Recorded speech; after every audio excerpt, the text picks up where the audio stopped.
그리하여 자기 아내들이 다른 신들에게 분향하는 줄을 아는 모든 남자와 곁에 섰던 모든 여인 곧 애굽 땅 바드로스에 사는 모든 백성의 큰 무리가 예레미야에게 대답하여 이르되 내가 여호와의 이름으로 우리에게 하는 말을 우리가 듣지 아니하고 우리 입에서 낸 모든 말을 반드시 실행하여 우리가 본래 하던 것 곧 우리와 우리 선조와 우리 왕들과 우리 고관들이 유다 성읍들과 예루살렘 거리에서 하던 대로 하늘의 여왕에게 분향하고 그 앞에 전제를 드리리라.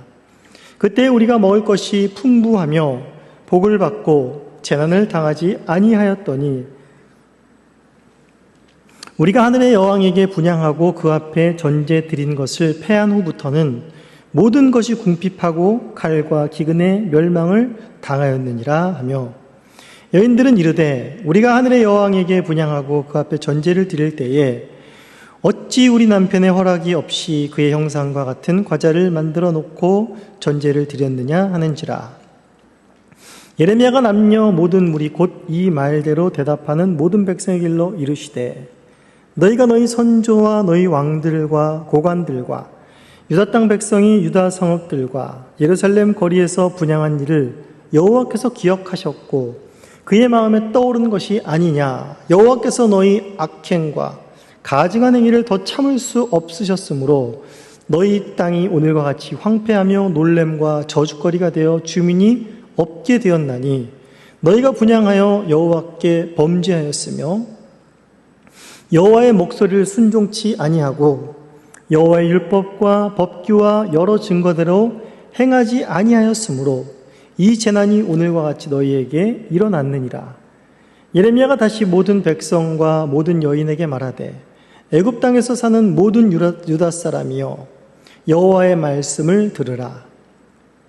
만군의 여호와 이스라엘의 하나님이 이와 같이 말씀하시되 너희와 너희 아내들이 입으로 말하고 손으로 이르려 하여 이르기를 우리가 서원한 대로 반드시 행하여 하늘의 여왕에게 분향하고 전제를 드리리라 하였은즉 너희 서원을 성취하며 너희 서원을 이행하라 하시느니라. 그러므로 애굽 땅에서 사는 모든 유다 사람이여 여호와의 말씀을 들으라. 여호와께서 말씀하시되 보라 내가 나의 큰 이름으로 맹세하였은즉 애굽 온 땅에 사는 유다 사람들의 입에서 다시는 내 이름을 부르며 주 여호와의 살아계심을 두고 맹세하노라 하는 자가 없으리라. 보라 내가 깨어있어 그들에게 재난을 내리고 복을 내리지 아니하리니 애굽 땅에 있는 유다 모든 사람이 칼과 기근에 망하여 멸절되리라. 그런즉 칼을 피한 소수의 사람의 애굽 땅에서 나와 유다 땅으로 돌아오리니 애굽 땅에 들어가서 거기에 머물며 사는 유다의 모든 남은 자가 내 말과 그들의 말 가운데서 누구의 말이 진리인지 알리라. 여호와의 말씀이니라. 내가 이곳에서 너희를 벌할 표징이 이것이니라.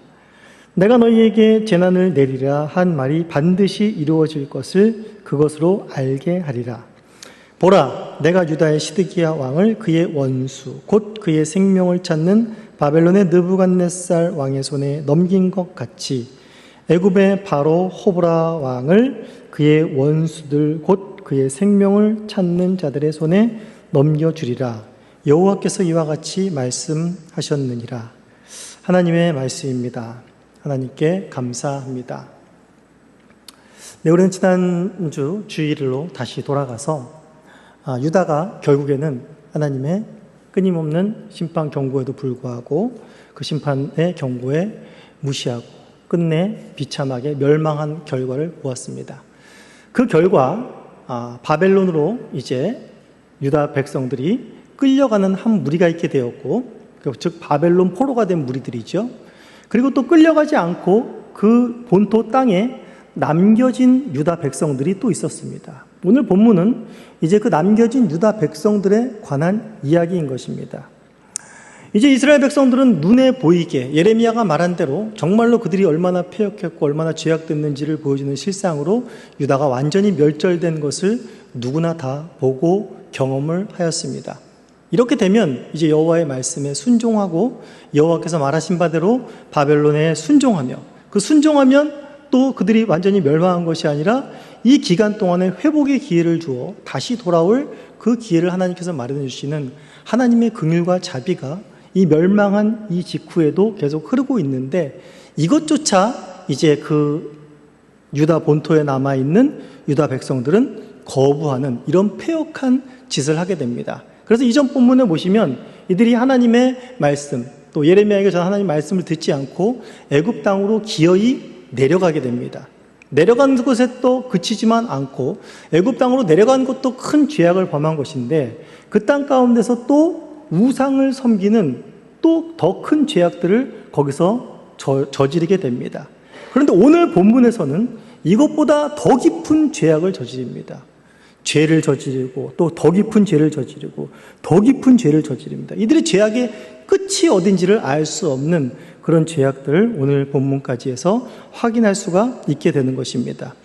이들이 내려가서 오늘 본문에서 이제 말하고자 하는 주요한 내용은 뭐냐면, 이들이 애굽까지 가서 거기서 우상을 섬기게 된 것에 대한 정당성을 이들이 하나님 앞에, 예레미야 선지자 앞에 뻔뻔하게 아뢰는 그런 내용들이 있습니다. 이들의 죄악이 얼마나 심각했는지 이제 15절에서 19절까지의 내용 속에서 잘 말해주고 있습니다.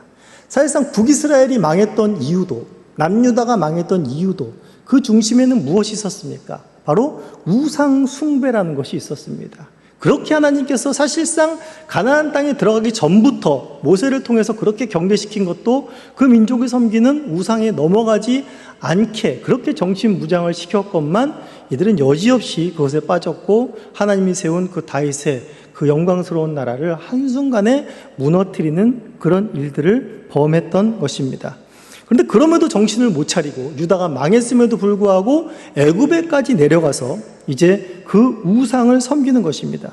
그 우상을 섬기는 일에 얼마나 열심이었는가를 오늘 본문에서도 나타내고 있지만은, 예레미야 7장 18절, 우리가 이미 예전에 살펴보았던 7장 18절에 가시면 이들이 얼마나 열심히 우상을 섬겼는지에 대해서 이제 더 자세하게 나오는데, 뭐라고 말하고 있습니까? 예레미야 7장 18절에 자식들은 나무를 짚고 아버지들은 불을 피우며 부녀들은 가루를 반죽하여 하늘의 여왕을 위하여 과자를 만들며 그들이 또 다른 신들에게 전제를 부음으로 나의 노를 일으켰다라고 말을 하고 있습니다. 뭐라고 말을 하고 있습니까? 하늘의 여왕, 이 우상입니다. 고대 근동의 풍요를 상징하는 우상인 것이지요. 수많은 우상들 중에 하나였고 많은 우상들을 섬겼습니다. 여기서 진짜 자식부터 해가지고 남편부터 해가지고 아내부터 해가지고 하나같이 뭘 하기 위해 힘쓰고 있는 걸 볼 수 있습니까? 우상을 섬기기 위해, 우상에게 바칠 제물을 드리기 위해, 우상에게 바칠 과자를 굽기 위해서 한결같이 정말 기쁨으로, 정말 감사함으로 하나님을 이렇게 섬겨야 될 텐데 도리어 우상 섬기는 일을 이렇게 즐겨하는 모습을 보여주고 있습니다. 바로 애굽에서도 이와 같은 일을 하고 있는 것입니다. 각별히 여인들이 또한 앞장을 서서 그 과자 굽는 일에 힘을 쓰고, 또한 남편들이 그것에서 동의하며 이것이 얼마나 우리를 복되게 하는 것인가 라는 것을 이들이 말해주고 있다는 것입니다. 그런데 여기서 중요한 것은 무엇인가 하면, 이들이 자신들의 우상 섬기는 것을 합리화하고 있는데 정말 말도 안 되게 합리화를 하고 있습니다. 뭐라 그럽니까? 17절 하반부에 보면, 중반부부터 보시면 우리가 하늘의 여왕에게 분향을 하고 그 앞에서 전제를 드리리라. 그때에는 우리가 먹을 것이 풍부하며 복을 받고 뭐라고요? 재난을 당하지 아니하였더라. 18절에 보시니까 하늘의 여왕에게 분향하고 전제를 드리던 것을 패하니까 그부터 우리가 어떻게 되었다고요? 모든 것이 궁핍하고 칼과 기근에 멸망을 당했다. 이런 기가 막힌 말을 하고 있는 것입니다. 우리 예전 왕들부터 그랬다라는 것이죠. 사실상 이렇게 말한 역사의 배경 속에는 아마 요시야의 종교 개혁이 아마 이들의 마을 속에 많이 각인이 되었을 것입니다. 요시야 그 대대 선왕 중에 므낫세라는 아주 남유다의 악한 왕, 오래 통치한 그런 왕이 있었습니다. 얼마나 그것이 악했는지 요시야가 그렇게 대대적인 종교개혁, 산당을 불태우고 우상들을 다 갈아서 막 빻아서 흩어버렸는데도 그럼에도 불구하고 그 악한 영향력이 사그라들지 않았던 것을 볼 수가 있었습니다. 이렇게 이들이 역사를 보면서 이 역사를 어떻게 해석했냐면, 봐라, 요시야 때 그렇게 종교개혁을 한다고 난리치고 우상 없애고 이렇게 됐더니 요시야 다음에 어땠냐? 요시야는 애굽왕을 막는다고 갔다가 거기서 죽어버렸지. 그 다음 요시야 다음에 누가 왔었죠? 여호아스가 왔었고 여호야긴, 시드기야까지 왔습니다. 요시야 왕 때 이후로부터 나라가 급속도로 폭락을 합니다. 그러면서 결국에 바벨론과 애굽에 왔다 갔다 하면서 결국에 바벨론에 의해서 멸절하게 되죠.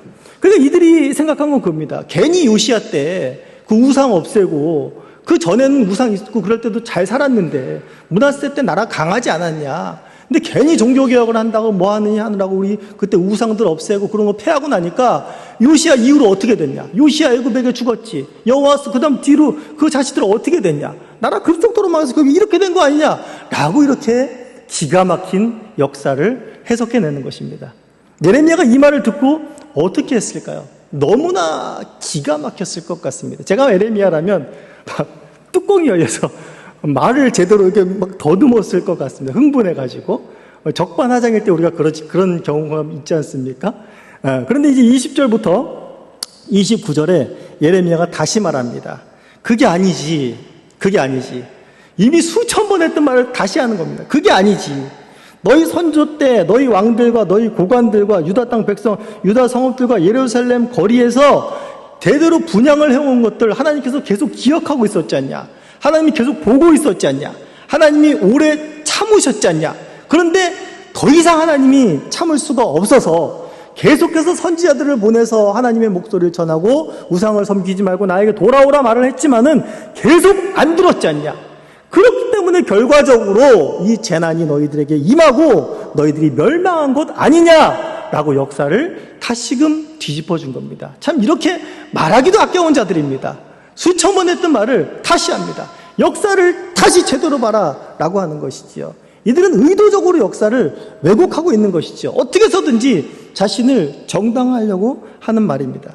그러면서 이제 24절부터 31절까지는 무엇을 말하는 거냐면 예레미야가 이제 이 말을 하는 겁니다. 그래, 너네가 한번 망하고 나서도 정신 못 차렸지. 그 애굽 땅에서도 유다에서 했든지 그대로 한다 이거지. 그 패역한 우상 숭배 그대로 한다 이거지. 그래, 그럼 한번 해봐라. 어떻게 되나 한번 너희들 보자. 너희들 반드시 거기서 망할 것이다. 그것이 이루어질 것이다. 라고 이제 예레미야가 다시 말하고 있는 것입니다. 25절에 조소하듯이 그렇게 말하고 있는 것이죠. 25절 보시면 만군의 여호와 이스라엘 하나님께서 이와 같이 말씀하시되 너희와 너희 아내들이 입으로 말하고 손으로 이루려 이르기를 우리가 서원한 대로 반드시 이를 행하여 하늘의 여왕에게 분향하고 전제를 드리리라 하였은즉 너희 서원을 성취하며 너희 서원을 이행하라 하시느니라. 그러니까 너희들이 한번 해봐라. 유다에서 한 지 그대로 한다고? 그래, 해봐라. 또 똑같이 망할 것이다 라고 하면서 그것이 얼마나 패역한 짓인지 깨닫게 해주시는 말이 바로 26절에 있는 말씀입니다. 26절 중반 20절 보시면 애굽 땅에서 사는 모든 유다 사람이여 여호와의 말씀을 들으라. 여호와께서 말씀하시되 보라 내가 나의 큰 이름으로 맹세하였은즉 애굽 온 땅에 사는 유다 사람들의 입에서 다시는 내 이름을 부르며 주 여호와의 살아계심을 두고 맹세하노라 하는 자가 없음이니라. 이제 다시는 그 입에서 하나님을 여호와를 부를 수 없게 된다라고 말하는 것입니다. 즉 뭘 말합니까? 하나님께서 너희와 이제는 언약을 완전히 파기해버리겠다. 내가 너희 하나님이 되는 것을 이제 더 이상 하지 않겠다라는 것입니다. 이것이 그냥 말장난 같지만 여러분 이것이 진짜로 이루어진다면 어떻게 되는 것입니까? 그것처럼 불행한 것이 없습니다. 여러분 자식이 가진 가장 특권은 뭘까요? 자식은 부모한테 칭찬받을 일을 했건 아무리 나쁜 짓을 했건 그가 내 아버지임이 변함없는 사실입니다. 그렇기 때문에 아버지를 언제든 부를 수 있습니다. 내가 어떤 모습인지가 상관이 없습니다. 왜냐하면 부자지간이기 때문에 내가 아무리 패역한 죄악을 지었어도 나는 그 한 분에게는 그 관계가 성립되어지고 끊어지지 않은 그 상태에서는 나는 그를 아버지라고 부를 수 있는 것입니다. 그리고 그 아버지 앞에 용서를 구하며 나아갈 수 있는 것. 이것이 이스라엘 백성이 갖고 있는 가장 큰 특권이었던 것입니다. 정말 무수한 제약을 지었어도 지금 이런 애굽 상태에 이런 땅에 있을지라도 아버지의 이름을 부를 수 있다면 그것은 이들에게 소망이 있는 것이요 다시 살 길 구원의 길이 열리는 것입니다. 그런데 지금 뭘 하신다고요? 니네들 입에서 다시는 여호와 내 아버지의 입으로 다시 내 이름을 부르지 않게 될 것이다 라고 이렇게 말하는 것입니다. 이것이 얼마나 무서운 선언인지를 아셔야 됩니다. 그런데 이 말을 들은 지금 애굽에 있는 유다 백성들이 이 말이 두려웠을까요? 저는 아닐 거라고 생각합니다. 왜냐하면 이들이 먼저 관계를 끊어버렸습니다. 뭐하기로 지금 이들은 뭐하기로 맹세했습니까? 우리 우상 섬기기로 맹세했다. 다시 그때 우상 섬겼을 때 받은 복 다시 받고 싶다 라고 이미 마음을 굳힌 자들에게 이 말이 얼마나 그들에게 큰 충격으로 다가왔을까요? 결국에 이들은 27절에서 말하는 대로 애굽 땅에 있는 유다 모든 사람이 칼과 기근에 망하여 멸절되게 되리라 라고 하는 결과밖에는 돌아오지를 않는 것입니다. 그러면서 이제 28절에 보시면 그래도 그 중에서 거기서 살아남아서 다시 유다 땅으로 돌아올 자들이 있을 터인데 이들을 통해서 뭐가 확실해지겠느냐라는 것을 말할 때에 28절 하반절에 보면은 거기서 머물러 사는 유다의 모든 남은 자가 내 말과 그들의 말 가운데에서 누구의 말이 진리인지를 알리라 라고 하는 것입니다. 그 소수가 이제 애굽에서 다시 살아서 유다 땅으로 돌아왔을 때 그때 비로소 여호와 하나님의 말이 예레미야가 전한 말이 옳았다라는 것을 알게 될 것이다 라는 것을 말해주고 있습니다. 그러면서 최종적으로 30절에 보시면 너희들의 결과는 유다의 마지막 왕 시드기야 때 망했던 것처럼 애굽의 왕 호브라 때 너희는 동일하게 망할 것이다 라는 것을 말해주고 있습니다. 시드기야를 아무리 의지해봤자 시드기야가 이집트를 의지해봤자 결국에 남는 결과는 무엇이었습니까? 멸망밖에 없었던 것입니다. 그런데 이들이 이제 시드기야가 왕이 완전히 사라지자 누구에게 간 것입니까? 바로 애굽 왕 호브라라는 왕에게 간 것입니다. 이 호브라라는 왕이 받아준 것이지요. 그리고 시드기야 때 또 우호적인 관계를 갖고 있었던 것이 또 바벨론하고 이렇게 맞붙을 수 있는 세력을 가질 수 있었던 것이 바로 이 호브라 왕이었습니다. 그러니까 호브라 왕을 더 의지한 것이지요. 이 호브라 왕을 의지하니 그래 시드기야 때하고 똑같을 거다. 시드기야가 멸망했듯이 이 호브라 왕도 멸망할 것이다 라는 것을 여기서 주님께서 말해주고 있다라는 것입니다. 이것은 사실상 역사적인 사건 속에서 이 호브라 왕은 이 이후로 3년 내에 그의 장군인 아미시스라는 그 장군에게 폐위가 되고 살해가 당합니다. 그러므로 말미암아서 이것이 정치적인 단순한 그 쿠데타가 아니라 하나님의 말씀이 이루어진 것이다 라는 것을 이 말씀의 역사 속에서도 증언하고 있다라는 것이죠. 자, 오늘 본문을 보시면서 저는 이런 생각이 들었습니다. 우리가 흔히 이런 말을 하죠. 역사를 잊은 민족에게는 미래가 없다. 역사관이 있어야 된다. 뿌리가 있어야 된다라는 말을 합니다. 그래서 우리나라도 몇 년 전부터 수능에도 한국사, 역사에 대한 비중을 상당히 많이 뒀죠. 우리 젊은이들이 역사에 대한 개념이 점점 식어지니까 나라의 위기를 느낀 것입니다. 이건 상당히 지혜로운 일이라고 할 수 있습니다. 그런데 중요한 것은 무엇인가 하면 역사를 아는 것 중요한데 역사를 아는 그 사람이 누구냐가 더 중요한 겁니다. 역사는 사실상 역사를 해석하는 사람의 관점에 따라서 이렇게도 되고 저렇게도 해석이 됩니다. 우리나라의 역사를 해석할 때 우리나라 사관들이 역사를 해석하는 사람들이 역사를 해석하면 우리 쪽에 유리하게 해석합니다. 그러나 우리의 반대편인 일본에서 우리나라 역사를 같이 일어났던 역사를 해석하면 누구에게 맞게 역사를 해석하겠습니까? 이 나라에 맞게 해석합니다. 그렇기 때문에 사관에 따라서 역사는 완전히 다르게 보일 수가 있는 것입니다. 그 동일한 사건이 일어났어도 완전히 다르게 보일 수가 있는 것입니다. 오늘 이 사건이 바로 그렇죠. 애굽에 내려간 유다 백성들이 이 하나님께서 이끌어 오신 그 역사, 그 백성들을 다스린 그 역사를 어떻게 해석했습니까? 완전히 뒤집어 버렸죠. 역사를 이들이 모르는 것이 아닙니다. 이들은 역사를 너무나 잘 알고 있습니다. 오늘날도 유대인들은 역사관이 어느 나라 민족보다도 뛰어나죠. 그런데 그 역사를 해석하는 이 사람들은 여전히 약하다는 것입니다. 그렇기 때문에 역사를 알아도 그 역사를 제대로 해석해낼 수 있는 능력이 없다라는 것이죠. 오히려 그 역사를 내 만족에 내가 원하는 대로 잡고 좌지우지하고 자기가 그 역사의 주인이 되어버리는 아주 무서운 결과를 보여준다는 것입니다. 그 가운데에서 바로 예레미야만, 하나님의 선지자들, 하나님의 제대로 된 사람들만이 역사를 바르게 해석합니다. 이들은 역사를 어떻게 해석합니까? 예레미야는 바로 하나님이 역사의 주인이심을 인정하고 그 역사를 해석하는 것입니다. 바로 이 예레미야의 역사 해석은 우리가 구속사라고 하는 구원 역사로 해석을 해내고 있는 것입니다. 하나님께서 역사의 주관자이시며 그 역사를 한치의 오차도 없이 하나님의 구원 계획을 이루는 역사로 운행하신다는 것을 예레미야는 너무나 잘 알고 있었습니다. 그렇기 때문에 예레미야는 겉으로 보기에는 뭘 가진 것이 없고 비난자 같고 공경에 처한 자 같지만 그는 하나님의 이 어수선한 역사를 어떻게 하나님께서 질서 있게 힘 있게 운행하시는가를 알기 때문에 예레미야에게는 소망이 있는 것입니다. 예레미야말로 역사를 알기에 미래가 있는 자인 것입니다. 역사를 알기에 소망이 있는 자가 바로 예레미야 같은 자라는 것입니다. 하지만 애굽 땅에 있는 이 유다 백성들은 뭡니까? 역사를 아무리 알아도 이들은 역사를 잊은 자들입니다. 오히려 역사를 잊은 자들이 아니라 역사를 왜곡한 자들이 되는 것이죠. 역사를 왜곡하는 민족에게는 이 문구대로 하면 미래가 없다라는 것이 바로 예레미야서에서 말씀하고 계시는 것입니다. 하지만 그 역사 속에서 핍박을 받고 어려움과 곤란과 지금과 처처의 그런 어려운 환경 속에서, 핍박의 환경 속에서 처해져 있지만 그 역사를 볼 줄 아는 사람은, 그 역사를 운행하시는 하나님의 섭리를 아는 사람에게는 무엇이 있다고요? 미래가 있는 것입니다.